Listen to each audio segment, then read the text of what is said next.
नमस्कार जय जगन्नाथ केमी अच्छे समस्त आशा कर समस्त बहुत ही भलरे थे। मुझे पुणी गोटे नुआ रेसिपी नहीं कि आज आसीगली जोटा कि मटर पनीर से भी बिना पियाज रसुण कारण ना कार्तिक मास आउ समस्त घर प्राय टाइम बिना पियाज रसुण खाया बना हो से गोटे पनीर रेसिपी आज देखा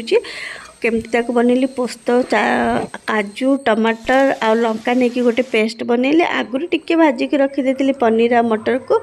आउ ये जो मसला को बाटली डायरेक्ट से ढालीदेवी बेसी समय सीझा दरकार नहीं जस्ट टिके मसलाटा फुटीगला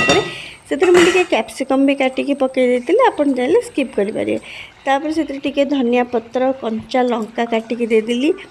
आउ से स्वाद हिसाब तो लुण हल्दी मु पकई यहाँ गरम मसला तापर टिके घीटा निश्चिंत पड़ो कारण एमती व्हाइट ग्रेवी वाला तरकारी घीटा टिके बहुत ही भल लगे से निश्चिंत पकेबे। आबास आ रेडी होगा आमर पनीर तरकारी जानतु बनातु खातु आम वीडियो को लाइक करंतु।